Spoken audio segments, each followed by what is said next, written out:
নিজৰ মনটোক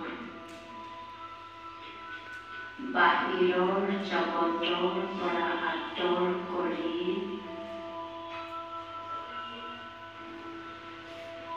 একাগ্ৰ কৰি লওক।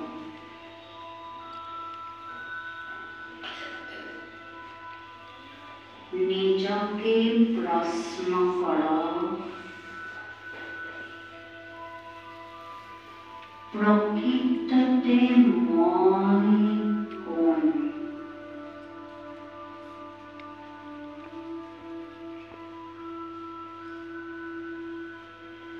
মই এটি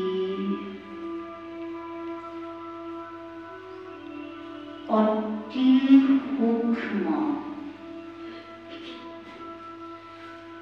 জ্যোতিৰ্বিন্দু স্বৰূপ আত্মা হওঁ, ৰূপ হওঁ বা সোল হওঁ।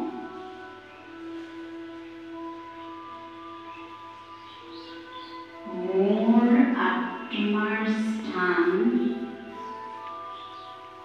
দুই ভ্ৰূকুটিৰ মাজত।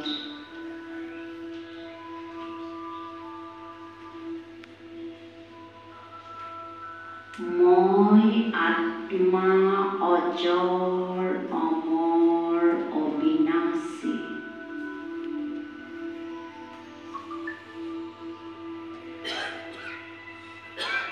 মই আত্মাই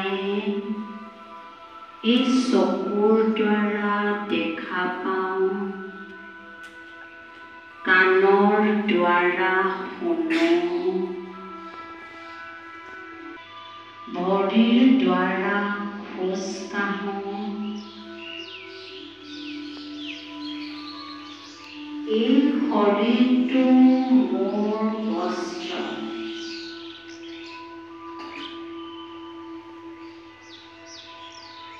মই আত্মাই এই শৰীৰৰূপী বস্ত্ৰ পৰিধান কৰি এই ৰংগমঞ্চৰূপী নাটকত অভিনয় কৰি আছো।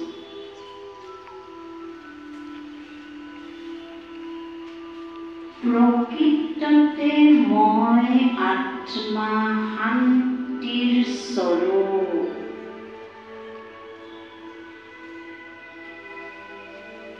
আনন্দৰ স্বৰূপ, সুখৰ স্বৰূপ, পবিত্ৰতাৰ স্বৰূপ, জ্ঞানৰ স্বৰূপ আৰু শক্তিৰ স্বৰূপ।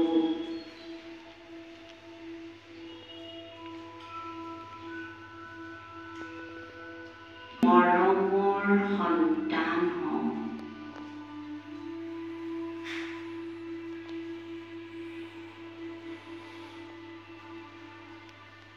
হে নিৰাকাৰ পৰম পিতা পৰমাত্মাই মোক বিশেষ সেৱা কৰিবৰ বাবে এই ৰংগমঞ্চৰূপী নাটকলৈ পঠিয়াই দিছে।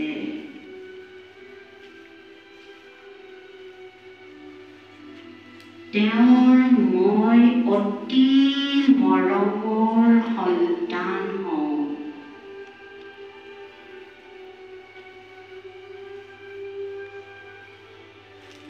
ৰূপত মই আত্মাও অকণমানি এটা বিন্দু, মোৰ পিতা নিৰাকাৰ পৰম পিতা পৰমাত্মাও ৰূপত বিন্দু গুণধীনো। তেওঁ সকলো শক্তিৰ সাগৰ, তেওঁ শান্তিৰ সাগৰ, আনন্দৰ সাগৰ, প্ৰেমৰ সাগৰ, সুখৰ সাগৰ।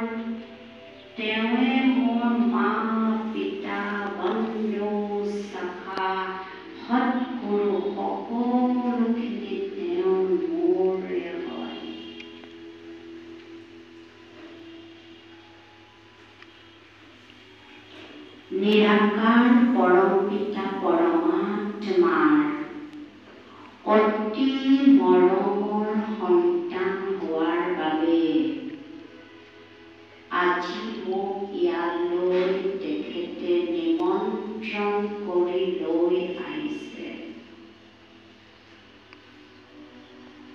মই ভাগ্যৱান হওঁ, কাৰণ ভাগ্য বিধাতা পিতাৰ মই অতি মৰমৰ সন্তান হওঁ।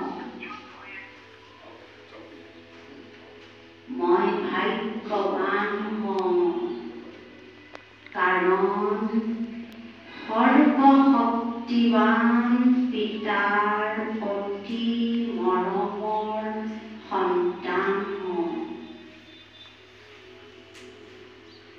তেখেতৰ অজস্ৰ শক্তিৰ কিৰণ মোৰ ওপৰত পৰি আছে। মোৰ সফলতা আহি আছে, কাৰণ মই ভাগ্যৱান পিতাৰ অতি ভাগ্যৱান সন্তান হওঁ।